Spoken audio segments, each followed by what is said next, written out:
पुणे नाशिक महामार्गावर काल सायंकाळी घारगाव उड्डाणपुलावर 8च्या सुमारास 2 मारुती एर्टिगा कारचा गतिरोधकावर भीषण अपघात झाला।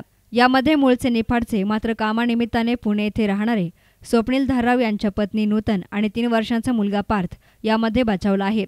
त्यांना मागून ठोकणाऱ्या एर्टिगा कारमधील 4 जण मात्र जखमी झाले आहेत। स्वप्नील धाराव हे नातेवाईकांच्या अंत्यविधीसाठी निफाड येथे जात असताना घारगाव पुलावर गतिरोधकावर गाडीची स्पीड कमी केली असता मागून येणाऱ्या एर्टिगा कारने त्यांना जोराची धडक दिल्यामुळे अपघात झाला असल्याचं स्वप्नील धाराव यांनी सांगितलं। तसेच मागील कारचालक दारू पिला होता आणि कारमध्ये दारूच्या बाटल्याही सापडल्या असल्याचा आरोप स्वप्नील धाराव यांनी केला आहे। मी राहिला सध्या पुण्याला आहे आणि नाशिकला निघालो होतो। तर नाशिकला निघताना घारगाव येथे पुलावरती स्पीड ब्रेकर आल्यामुळे मी ब्रेक दाबला आणि मी स्लोमध्येच होतो पहिल्यापासून। मागून आर्टिगाच होती आणि माझी गाडी आर्टिगाच आहे। मागून ज्या गाडीमध्ये आर्टिगामध्ये बसलेले जे पोरं होते ते सगळे टोटल पिलेले होते आणि त्यांनी मला येऊन एवढा जोरात धक्का दिला, मागून एवढा जोरात धक्का दिला की त्याच्यामध्ये त्यांची गाडी एवढी दोन वेळेस पलटी झाली आणि पलटी होऊन माझी गाडी टोटली जागेवरती 360च्या स्पीडने डायरेक्ट टोटल टर्न झाली ती। आणि टर्न झाल्यामुळे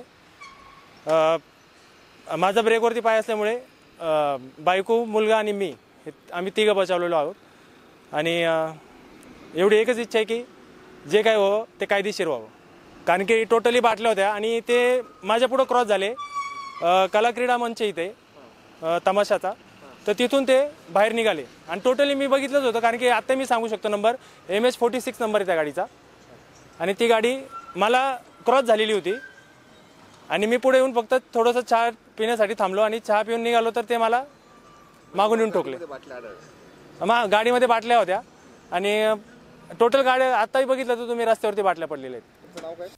यामध्ये दोन्ही गाड्यांचं अतोनात नुकसान झालं असून पुलावर उतराला गतिरोधक असल्यामुळे या ठिकाणी अपघातांचं प्रमाण वाढलं आहे। महामार्गाचं काम अंतिम टप्प्यामध्ये असताना घारगाव स्टँडवर अद्यापही स्थानिकांच्या विरोधामुळे सर्व्हिस रोडचं काम अद्याप अपूर्ण असल्यामुळे या ठिकाणी अपघातांचं प्रमाण वाढलं आहे। स्थानिकांनी सर्व्हिस रोडचं काम लवकर पूर्ण करावे अशी मागणी केली आहे।